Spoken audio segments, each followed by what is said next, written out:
अपना TV screen पे भविष्य सुन लीजिए। भविष्य आपका हम टीवी में बता रहे हैं। तो ऐसा है वंदना जी, आप कोलार से बोल रहे हैं। जिन लोगों का डेट ऑफ बर्थ स्थान समय नहीं होता है उन लोगों की हम एक नंबर लेकर के पूरा का पूरा भविष्य बता देते हैं। तो आपकी जो है वृषभ लग्न की कुंडली आई है, आपका मैनेजमेंट बहुत अच्छा है। तो क्या है कि आपका मन अस्थिर रहता है, आपके मन में 24 घंटे कुछ न कुछ उथल पुथल चलती रहती है। पूरा जीवन आपका संघर्ष में बीता है, आपको पूरा का पूरी कनेक्टिविटी आपकी शनि के थ्रू आ रही है, इसलिए आपके जीवन में बहुत ज़्यादा संघर्ष रहा है, बहुत ज़्यादा परेशानियां रही हैं, आज भी आपकी परेशानियां जारी है। अब सवाल यह है कि आप सबकी मदद करते हैं लेकिन आपकी मदद कोई नहीं करता, क्योंकि आपको हर तरह से इमोशनल ब्लैकमेल होना पड़ता है। हर व्यक्ति आपका इमोशनल का फ़ायदा उठा ले जाता है, लेकिन उसके बाद भी आप हारते नहीं हैं। आप देने के लिए पैदा हुए हैं, लेने के लिए पैदा नहीं हुए। इसलिए आप अपनी मेहनत, आपको खुद गिरना है, खुद उठना है, खुद आगे बढ़ना है। यदि आप सोचते हैं कि आपकी कोई मदद करेगा, ऊपर आपको उठाएगा, तो ये आपकी गलतफहमी है, क्योंकि आपको ज़मीन से निकले हुए आदमी है और ज़मीन से ही आपको धीरे धीरे ऊपर बढ़ना है। 39 तक आपके जीवन में संघर्ष लगातार रहेगा। अभी आपका समय बाकी है, क्योंकि अभी आपके जीवन में अभी भी संघर्ष की स्थिति बनी हुई है। तो एक तो क्या है कि हर काम में आपके रुकावट आती है, हर काम में परेशानी होती है, हर काम में स्लो ढंग से होता है, हर काम रुकावटों के साथ होता है, और कहीं ना कहीं उसमें कुछ न कुछ बाधाएं लगातार आती रहती हैं, क्योंकि आपकी शनि की पूरी कनेक्टिविटी जुड़ी हुई है। शनि प्रधान आपकी कुंडली है, और शनि जिन लोगों का ज़्यादा बलशाली हो जाता है नेगेटिव में, तो उनको डिले करके सफलता मिलती है। लेकिन आपका अनुभव बहुत है, आपके ज्ञान बहुत है, आपकी अंदर पावर क्षमता बहुत है, तो इसलिए घबराए नहीं, थोड़ा सा समय और बचा है। लेकिन आपका ये संघर्ष निरर्थक नहीं जाता है। मित्रों, कभी भी ध्यान रखें, कभी भी जो भी संघर्ष होता है, हर काम में भलाई होती है, हर काम में उसके पीछे आपको ईश्वर मतलब ईश्वर का एक लॉजिक होता है हर ईश्वर काम के आपको पीछे। आग के भट्टे में तपा करके आपको इतना अनुभवी बना देता है कि कभी आपको पीछे मुड़ के नहीं देखना पड़े। तो अभी आपका पीरियड थोड़ा सा असंतुष्टपूर्ण चल रहा है, लेकिन अभी जुलाई 2015 के बाद, जुलाई महत्वपूर्ण इसमें आप सुन लें थोड़ा सा कि 2/7/2015 के बाद आपकी स्थिति में काफ़ी सुधार हुआ, क्योंकि अभी की मन स्थिति आपकी गुस्सा, चिड़चिड़ापन और सारी नेगेटिविटी लगातार दिखा रही, क्योंकि अभी आप कुछ काम करना भी चाहते हैं, अपने कर्म क्षेत्र में कुछ प्रोत्साहन भी करना चाहते हैं, अपने कर्म क्षेत्र को बढ़ाना भी चाहते हैं। तो इसके लिए थोड़ा सा इंतज़ार करें, और इंतज़ार करने के बाद जुलाई 2015 के बाद आपका भविष्य बहुत अच्छा है। थोड़ा सा दान पुण्य करें, वृद्धाश्रम जाए, अनाथ आश्रम जाए, पक्षियों को दाना दें, मछलियों को दाना दें। इसके अलावा गाय कुत्ते के लिए पानी रखें। जितने नेक काम आप करेंगे, क्योंकि पूर्व जन्म का आपका पाप बहुत ज़्यादा है, इस जन्म का पुण्य आपके पास कुछ भी नहीं है। आप कहेंगे इस जन्म में तो हमने किसी का बुरा नहीं करा। मित्रों, डेस्टिनी के आधार पर पूरा भविष्य चलता है। जैसी हमारी डेस्टिनी होती है, उसी के आधार पर हमारा अगला भविष्य निर्धारित होता है। तो आपकी डेस्टिनी में कहीं ना कहीं कुछ ना कुछ गड़बड़ है, या उतनी मात्रा में आपका पुण्य नहीं है। इसलिए रोज गाय को कुत्ते को रोज रोटी खिलाएं, छोटे छोटे उपाय करके।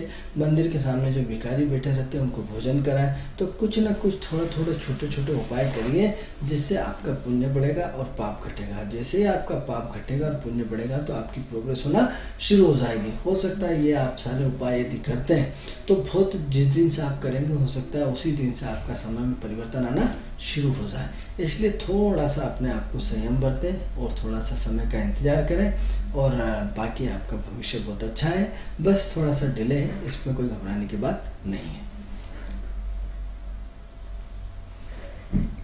तो इसी तरह हम दूसरी कुंडली में चर्चा कर रहे थे कि शादी की चर्चा इस वक्त जो है वो राहु इसमें पूरी तरह डिस्टर्ब दिख रहा है, और राहु इसमें कहीं ना कहीं शादी की चर्चा चला रहा है। तो इसमें क्या है कि 50% चांसेस तो अभी दिखाई दे रहे हैं, लेकिन महत्वपूर्ण इसमें शादी के योग जो है वो 10 फरवरी 2015 के बाद है। तो ये वर्ष थोड़ा सा इंतजार करें, लेकिन इस वर्ष शादी की चर्चाओं का दौर रहेगा, दौर करके बंद हो जाएगी। ऐसी लगातार फरवरी 2015 तक लगातार ऐसा चलेगा।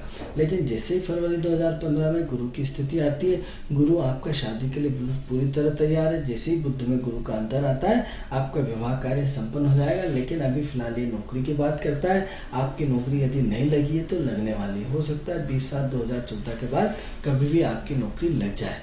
तो इसलिए करियर आपका बहुत अच्छा है, शादी का समय आपका आ चुका है, और फरवरी 2015 के बाद आपका विवाह कार्य कभी भी संपन्न हो जाएगा। आपका भविष्य बहुत बढ़िया है। जी। अच्छा जी, हम बात कर रहे थे आनंद जी की भवन के बारे में बात कर रहे थे जी। कि कौन से ग्रह जो है उनको प्रभावित करते हैं। जी। तो आप बता रहे थे कि जो एक तो होता है अग्नि तत्व होता है, जी अग्नि। जी जी। और हेलो हेलो हेलो। हेलो। हाँ बोलिए। हेलो। हाँ, हाँ। आपकी आवाज हम तक पहुंच पा रही है। आप बताएं, आप क्या जानना चाहते हैं? इनसे संपर्क नहीं हो पा रहा है। तो आनंद जी, हम बात कर रहे थे। हेलो। हेलो। हाँ जी, बताएं, आप कहाँ से बोल रहे हैं? हेलो। हेलो।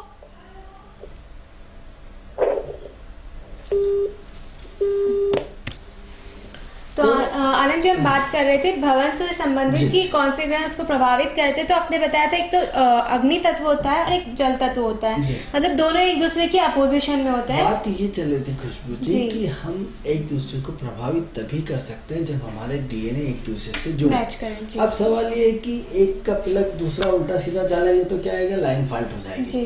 तो अर्थिंग को अर्थिंग से जोड़ना पड़ेगा, फेस को फेस से जोड़ना पड़ेगा। यदि दोनों को नेगेटिव पॉजिटिव में जोड़ दिया तो क्या होगा, आप वो डिस्टर्ब हो जाएंगे। तो इसी कंडीशन में आपको उदाहरण देते हैं कि एक कॉलेज स्कूल में आप पढ़ते हैं, एक स्कूल में 30 विद्यार्थी होते हैं। 30 से तो आपके संबंध नहीं होते हैं, आपकी दोस्ती सिर्फ 10 लोगों से होती है। 10 लोगों में भी 5 लोग ऐसे होते हैं जो आपके काफी फास्ट फ्रेंड होते हैं। और फास्ट 5 में भी 3 ऐसे होते हैं, 2 ऐसे होते हैं, एक ऐसे होते हैं जिनके आपके बहुत अच्छे क्लोज होता है। प्रश्न ये उठता है कि उन 30 लोगों ने आपका क्या बिगाड़ा था या उन 20 लोगों ने आपका क्या बिगाड़ा था जिसने आपके संबंध नहीं होते, वो किसी दूसरे ग्रुप में इन्वॉल्वमेंट होते हैं। तो इसका मतलब ऐसा हुआ कि जिसका जिससे डीएनए मिलता है, जिससे जिसके गुण मिलते हैं, जिसकी सोच मिलती है, उसके आधार पे हम अपने दोस्तों का चयन कर लेते हैं। उसी में हम अपने एटमॉस्फेयर में रहना पसंद करते हैं। जैसे जंगल वाला प्राणी तो जंगल में अच्छा लगेगा, शहर वाले को शहर में अच्छा लगता है, गांव वाले को गांव में अच्छा लगता है। आप गांव वाले को शहर में पटक दो, शहर वाले को जंगल में पटक दो तो क्या हो जाएगा, पागल हो जाएगा। क्योंकि वो उसके एटमॉस्फेयर के लायक नहीं होता, वो उसके एटमॉस्फेयर के लायक नहीं होता।